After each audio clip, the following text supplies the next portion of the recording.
তো এই যে সকালটা শুরু করলাম আমি গরম জল দিয়ে, তো এক গ্লাস এই যে গরম জল খেয়ে নিলাম। তারপরে এখন লেগে পড়বো হচ্ছে কাজে, কারণ কালকের এঁঠো বাসন এখনও পড়ে আছে, রাতের বেলা ধুইনি, কারণ সোনা ঘুমাতে অনেক রাত করেছিল, তো ঠান্ডা লেগে যাবে, ওই জন্য বাসনটি ধুইনি। তো এখন তাড়াহুড়ো করে বাসনটা তাড়াতাড়ি মেজে নেব, অনেকটি বাসন পড়ে আছে। চলো। আর মানে এমনি প্রতিদিন আমি ধুয়ে নিই ঠিকই, বাসন রাখি না, তো কালকে আর ধোয়া হয়নি ওই জন্য।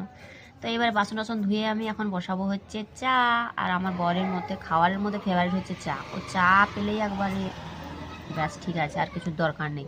তো ওই জন্য তাড়াহুড়ো করে কালকে দুধটি ছিল, ওই চা বসিয়ে দিয়েছি এখন।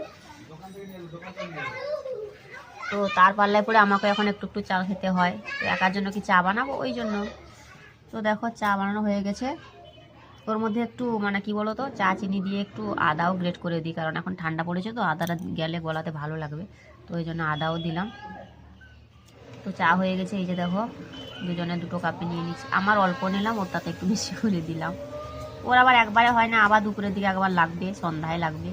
ও ওখানে খায় ঠিকই, তো আজকে রবিবার যেহেতু সেহেতু তো করতেই হবে। চায়ের সঙ্গে আছে দুটো করে বিস্কিট। তো সকালটা এই দিয়ে শুরু। এই যে আমরা চা নিয়ে চলে এসেছি এখন ব্যালকনিতে, বসে বসে দুজন, এখানে রোদ হালকা হালকা রোদ এসছে, রোদ পোয়াচ্ছি আর দুজন মিলে চা খাচ্ছি। তো এখন সময় তো খুব পাওয়া যায় না, রবিবার ছাড়া ওকে সময় দিতে পারে না আমাকে, আজকে যেহেতু রবিবার এই জমিয়ে চাটা খাওয়া হলো।